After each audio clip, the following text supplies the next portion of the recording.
Shouts out Big Steve. What's up? What's up? Big Brain MMA. I'm your host, Big Steve. It's a special episode. I'm going to go over all my betting results for 2024. It was a turbulent year, but like always, we finished on profit. If it's your first time finding my content today, as I said, I'm a full-time gambler from Australia, Big Steve. Been doing this for 6 years, posting every single one of my bets on Sherdog. And then 2 years ago or 3 years ago, I started a Twitter. I made this channel because I wanted to talk fights. So yeah, it's always something I wanted to do. Obviously now it's completely oversaturated. Every Tom, Dick, and Harry's breaking down fights, but I don't think I'm a little bit different. I'm not really casual friendly. It's not I'm not as entertaining. It's all about money for me, making cash, breaking down fights. So yeah, last 2 years I've been doing this full time. The first 4 years I had a normal job. So yeah, this is the second year doing it, and we'll go over everything. All right, we'll try to keep it quick. I know a lot of people don't really care about this kind of content, especially if they don't have a connection to the person or they don't care about their results. But I am documenting all my stuff on this channel, and it's always good to stay consistent. You know, have a look at your goals and things you can improve on. And I do a half year overview and I'm doing end of year overview. So yeah, we'll get into it, right? We'll have some fun. If there's any comments, I'll probably address them. We could talk about some fights after it as well. So I thought I'd use this time to go over my my little story of everything when I started betting, right? So again, I'll try keeping quick. So obviously I've been betting for a long, long time in Australia. I've been betting soccer when I was like 16. But yeah, when I first started betting MMA, we only had one bookie and it was Sportsbet. And they didn't have anything. They only had UFC. You couldn't parlay. There was no props. And then as the months and years went on, they started to add everything. So man, when I was betting back then, which was 2019, it was the Wild West, right? I had $100 units, and obviously I considered quitting many times. You know, as it is, you got the ups and downs of gambling, and yeah, you got some good results. You know, +7 units in March, April, +5 in May. You know, things are going well, and I think we got to. I lost 650 in September, down to $300, and then I lost another 350 down to $4 for the year. And then I was like, man, I spent the whole year betting, and I'm like, I'm on $4. I have a full-time job, and I hate, no bankroll. I hate constantly depositing my full-time income and then losing it, and then making money and then depositing it again. So I said I gotta be more disciplined. My reads are on point, but I was obsessed with UFC. I was watching everything, and I was like, all right, let's take it to the next level, right? So November, I go in and I'm trying to be very, very, very disciplined, and I lose $50.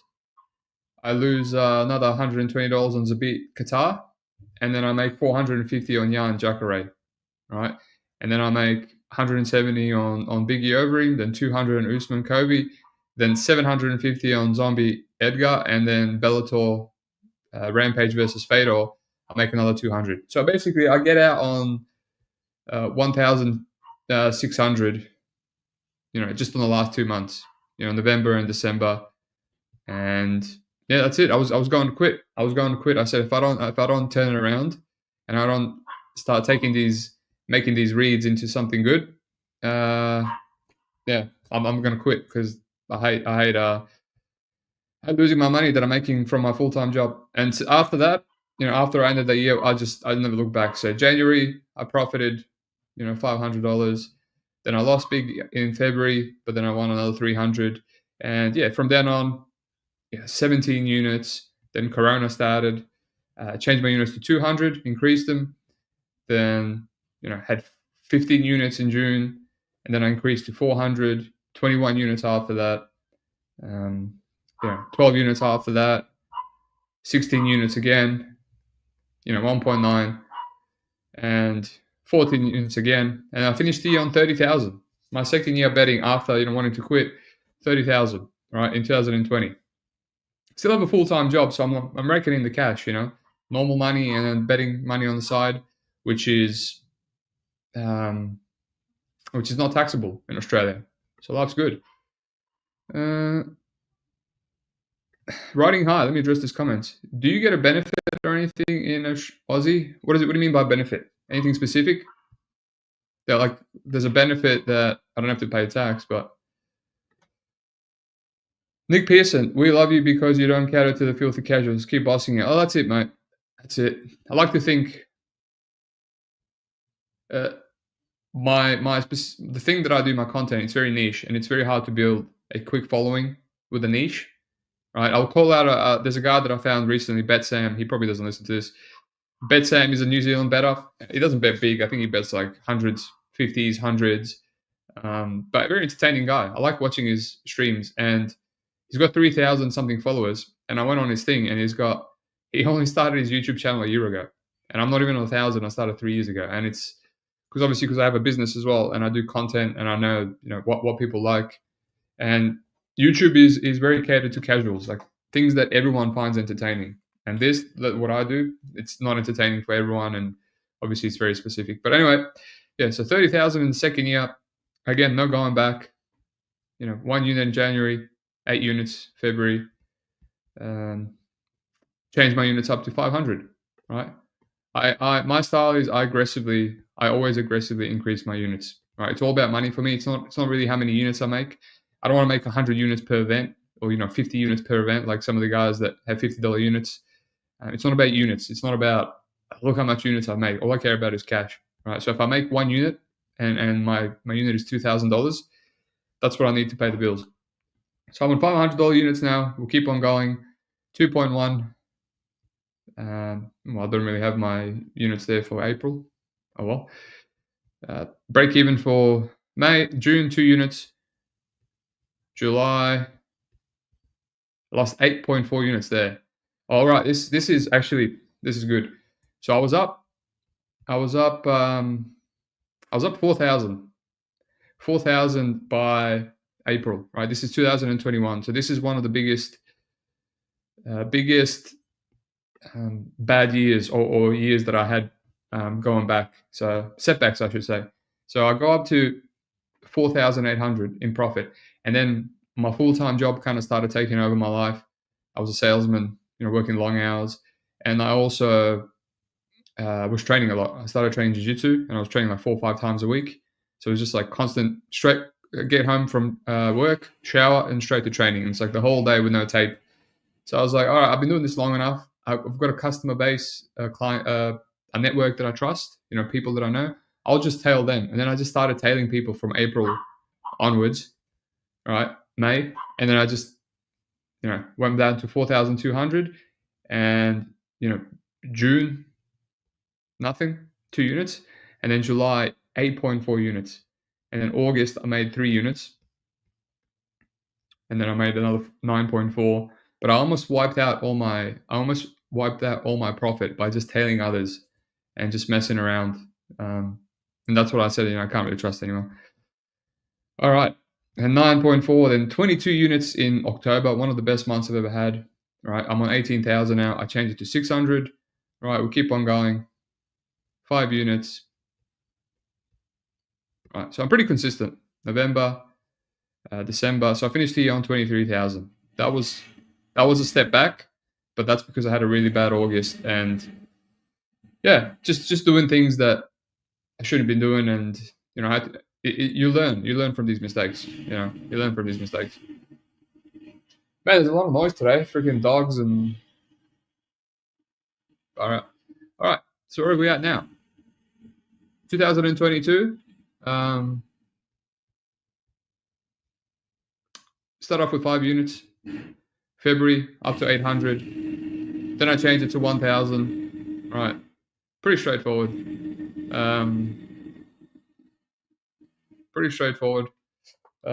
Yeah, just constantly going up. Right. Nothing crazy here. Nothing. I think this was one of my better years. Let me have a look. Yeah, 41,000. So always going up, always increasing units aggressively. January 2023. So this is the first year I've gone full time. Right. So 4.1 units in January. 6.2 units in February. At this point, I kind of have a style that I like, and I constantly win. I win most months. Even if I lose big, I'll come back in the next few events. So 1.5 thousand units now in March 2023. We keep on going. Lost a little bit there. But yeah, this is the first time betting, and this was a bit hard because I was constantly grinding and trying to, I've got regionals now. I didn't have any. I didn't have any books or any odds, as I told you early in Australia, and now I have everything. I have Bet Online, I have all these regionals. Bet365, Sportsbet, they have all the props, even regional props. So I'm just kind of like spreading myself thin. I'm trying to bet as many things, and it was really hard to have like a good balance. You're just thinking about gambling 24/7, and I had a lot of ups and downs this year, but ultimately I finished on 53,000, and yeah, can't complain. First year, 53,000 tax free. It's like close to minimum wage. It's not amazing, but obviously I have years of building up a bankroll and full-time job income that I've put to the side before going full-time. So obviously I wasn't being irresponsible with my cash or anything. But yeah, now we go into this year. Let me have a little sip, and then I'll address the comments. Riding high, like any money from government. Yeah, I did get money from the government when I lost my job from COVID. That's actually the catalyst as to why I started full-time gambling. But yeah, it's a good country for that here. Like if you want to be on the dole, if you want to be just a person that doesn't want to work and get money. But yeah, that's what the government wants. They want you to be relying on them. So MMA Kasanguni, I was registered with Sherdog since the beginning and also a sub fighter forum. Were you also on the sub fighter forum? Nah, mate. I was always on betting MMA, and that's it. What's up, Narco boss? Good luck in 2005. Thank you very much. We did well. We did well on Ryzen. You ate her for the win. The absolute goat. I actually cashed out Shorty Torres as well. That would have been another cash, but I also cashed out Akimoto, so worked out. All right, so now we go into this year, right? Off 53,000, it was a bit underwhelming for me because units-wise, that was like 39 units. Usually I'm around 40, 50. So we go into this year, right? So we start off well. January, not bad at all. 3.46 units, 5,000 for the year, not bad. 5,000 any day of the week, I'll take it. Tax-free to survive. February, not bad. Another 4.2 units. It's going great. Almost 12,000 in 2 months. That's like 6,000 per month. Tax-free, beautiful, loving it. March, we go into March. As you can see, a lot more events now, like a lot more regionals. The times have changed. I can bet on everything now, but it's a lot of tape to get all these things, right? And March, so many events, man. Like 1, 2, 3, 4, more than 20 events, and I lose just under a unit. But what I realized here is like, all right, I know my style. Obviously, I was messing around in March a bit. Let's increase these units. As you saw, I rarely lose. Let's put it to 2,000, right? I'm very disciplined. I have 1 or 2 bets per card. I stick to locks. Obviously, start with the loss straight away. That always happens. So, big win on KSW, 2,700. Wins, losses. I put a little note for myself here. Get aggressive. Do parlays. Don't be scared. I used to do parlays all the time. Maximize my locks, my income. And yeah, lose 1.6 units on in April. That's second losing month back to back. I only have 2 per year. So I was like, okay, bit of a stagnating year so far. May, we get to May, make 7 units again, which is beautiful, up to 21,000. All I wanted to do was beat last year. So last year I did 54. I just wanted to have like maybe 60, 70, which would have been a comfortable year for me, tax-free. Then we get to June, make another 1.8 units. A lot of break-even months, right? Not really ideal, especially when you're a full-time gambler. It just means you're not really making income, and it's like 30 days of work. So at 25,000, just under halfway, I'm like, if I double that second half of the year, which is usually better, I'm looking at 50,000, maybe 55, 60. I'm like, yeah, it should be right. Then we go into July, right? And July, I have a great month. I'm killing it. And then I lose 3,400 on Edwards Bilal, which drops me down to plus 0.2 units. So another break-even month. So I'm like, all right, this is getting a little bit frustrating now, and I'm starting to feel the pressure, right? Because I got engaged last year. I bought a ring. Obviously, we went to Europe. This year, I moved into another house. I already have an investment property. Bought a lot of furniture. I've obviously put a deposit down for a wedding venue. So I'm like, all right, spending a lot of money, and just a lot of break-even months. And now I'm paying rent at a new property. So it's like, all right, feeling it now. And then August starts. In August, and lose on PFL, lose on Fury, lose on Sanhagen Nurmagomedov, which I should have profited, but lose big on Invicta. I bet a total doesn't go, and lost 1,000. Tabura versus Spivak. I had 3,000. I had no bets on this card. This was a shit show card, and I said to myself, I won't bet anything. The only thing I considered was Tabura, but I didn't like how everyone was on it, and my gut was saying don't bet it. And my gut is quite strong, right? Instead, I opted for the over because I thought it correlates with Tabura, and all that I needed to happen was for Tabura to survive. I had a feeling Spivak might finish him early, and that was my gut screaming, but I ignored it. I ended up poking every single fight, losing every single fight, and then I just lost another 1,000 something on that total when Spivak arm button from guard. So I'm like, all right, I better get this under control now because I'm losing a lot of money. And whenever I get under control, I go back to just sticking to locks, really good reads. If I have a really good read, I'm winning the bet. But, sometimes I'm forcing, I'm having FOMO, I'm poking things I shouldn't be poking. I don't want to miss out on the big dog, and it just accumulates, right? So I want this boxing bet, which was good. I thought this was the beginning of something new. And then White Contender Series started, and I hit two great money lines, and then I lost big money on the under by like a minute in the main event. So White Contender Series usually saves me. I make a lot of money every year.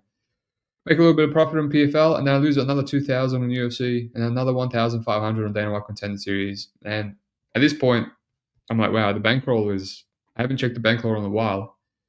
It's like more than $5,000 to $8,000 down, and with the spending, I'm like, wow, I don't really have much in the bankroll. I always keep my bankroll really, really small, especially with $2,000 units. I had like maybe 10 units in there, because again, I win most months, right? And I'm selective with my bets. And now the stress is creeping in. I'm like, oh, all right, this is, I'm like, didn't realize, it caught up to me because I was just being complacent. So I'm like, I either stop betting now. By the way, I'm probably tilted around this point. I definitely was tilted because the bets that I was making were really bad and emotionally not correct. So I go, all right, I either quit now or I change my units and I keep playing because it's the best way to make money is to keep playing, right? So I changed it to $500, which this hurt my ego a lot. This was very bruising on my ego. At this point, I'm 14 units up after August, which is just sad, very sad. So I changed my units to 500 just so I can keep playing. And then I go and pick up some side jobs. I think I went painting with my old man, which I haven't done in years. And that also hurt the ego because I've been, I left that job years ago and I was also started a business and I said I'll never come back to something like that. But quick little cash grab. So I did that and I started betting with $500 units. Lose on PFL again, typical, then win, then win, then lose. So I lose another, a few units after that, and I'm on 9 units, 9.7 units after August, 16,000, right? So not a good year. Things are looking bleak, very bleak. September starts, do a little bit better, 4.1 units, but with $500 units now, that's like $2,000. I'm up on 18, so I'm like, well, now it's going to be much harder to make money for me again, right? And basically, I turn into Money Moicano. Right? I say, I go over my overview, and my overview is in here. I do a half-year overview. Obviously, totals were losing. I love my totals. My under 1.5s, I'm very good at them. I've done videos on them, and totals were missing. They were missing by like 10 seconds, by 30 seconds. A lot of value unders, and then stuff wasn't happening. New gloves came in, and people were speculating that the new gloves were ruining the totals. So a lot of things were going on, and that's why I do a half-year overview, because you have to pivot. And I just pivoted. I stopped betting unders. And the rule of thumb I made for the rest of the year, basically I said I can't lose, just like Money Moicano. Obviously, my bills are dependent on it. The wedding. I said stick to locks. Go big on the locks. Don't worry about FOMO. If there's even a little bit of uncertainty, just move on. Be more careful with my live betting. I was donating a lot of money to my live betting. And yeah, that's it. Just keep it simple. Don't overthink it. I would overthink a lot of things. I would tape too much. So that's what I did. So I go into October, and I have another average October, right? I have a break-even month, 0.9 units of profit, but it's profit. And then I go into November, and I said to myself, man, if I could get 30,000 somehow, that would be a respectable year. That would be like 30,000. It's a nice number. It's it's not in the twos, considering I started on $2,000 units. It's not in the twos, and it's somewhat respectable, and it would be like over 30 units of profit. So I go into November, and I finally have a good November. I finish on 7 units. It's my best for the year. And then December, we just finished it off. I should have won like every single event. I lost like 300 on Octagon, which was annoying. I lost a good bet there, as in it fell apart. And then, had a really good end with Ryzen, had a really good with Octagon, boxing, UFC. Yeah, so 12 units, 12.2 units for the year, my best month by miles, 6,000 something. So I finished on 28,871, right? 180,000 over 6 years. It's not much, but you got to remember the first couple of years. The first year I made $1,000, so that kind of skews my overall. But one day, I'm always aiming for 100,000. It might be hard now with $500 units, but yeah. One day, I'm still aiming for the big 100,000. So will it happen this year? I don't know, but the biggest regret is the October. The biggest regret is the October, where I just lost most of my bankroll and had to drop to $500 units. That was that really made me change things up. And so since then I just it's been much harder to make money. Obviously, I thought I would be more frivolous with my betting because the units are lower, but no, it's just the way I bet. I realized I need to have bigger units. I was still just as selective even with $500. So yeah. The biggest regret is October, but everything happens for a reason. It's helped me focus on my business a lot when things were going bad. I have a business that I've been neglecting, graphic design business. I've been neglecting it because gambling is so much fun, right? How much more fun is it just to watch fights and then make thousands by watching fights on the weekend in one day? Like, it's great. But yeah, it's got me to focus more on my business, and I had some income from that, and it's helped a lot. It's helped a lot, and now the business is going well, and it's kind of taking the stress off me just having to win every single week gambling. But yeah, I don't consider myself a capper. I consider myself an entrepreneur, so I don't mind having a business on the side. Like, it's I'd rather do that than just have a full-time job. Like, I know a few people have quit this year. I'm definitely not quitting, like, especially after bouncing back.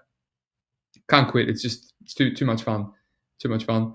But I'm definitely going to quit one day too, because it's like, maybe stick to like the pay-per-views and just put like $10,000 on something, like a 1-unit bet, when I'm loaded from the business. But yeah, a big turning year.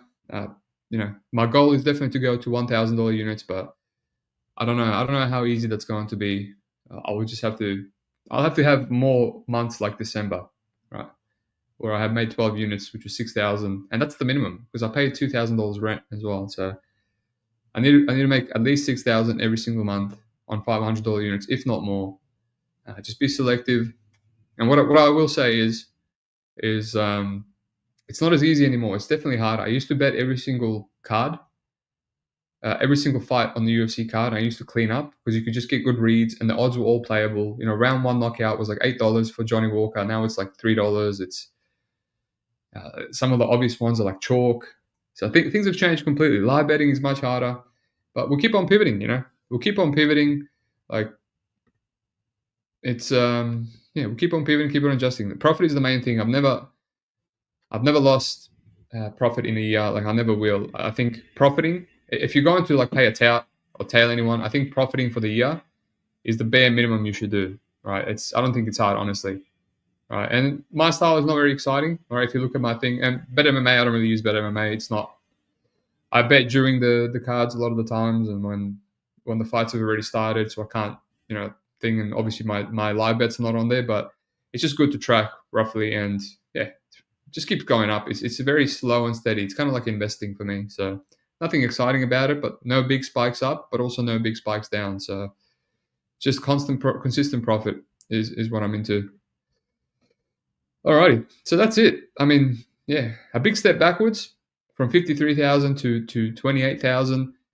You know, with $2,000, upped my units to 2,000 this year, and then dropped my units to 500 in the same year. So a very big roller coaster, but I haven't done myself any favors. Haven't done myself any favors at all. I know my friend that's gambling full time in Canada.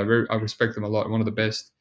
He paid off his house before going full time. He saved up 100,000 before going full time. So I've been playing my life on hard mode. You know, I've got like so many bills, 2 houses, not much savings, not much bankroll, and I've been getting away with it for 2-3 years. So it's caught up with me a bit, but you know, bounce back. We're doing well. I'm gonna look at the comments. I appreciate you lads in here. Nice, mate. Yeah, you've been watching since Gracie days. Been gambling sports for 20 years plus. Started betting UFC in COVID. Yeah, it's good riding high. COVID was a good time. COVID was one of the best times to bet, man. Golden times, actually. Narco, everyone bets differently. I've been doing this full time for my 3rd year, and volume betting helps with variance. I will say I agree with that. But you can't always volume bet. Like it helped, for example, we talked about a narco for Ryzen.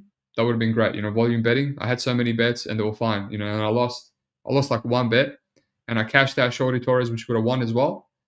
But I also cashed out Akamoto, which would have lost. But because of the volume of the bets, you know, it was fine. But I could have also lost 9 out of 10 of those bets.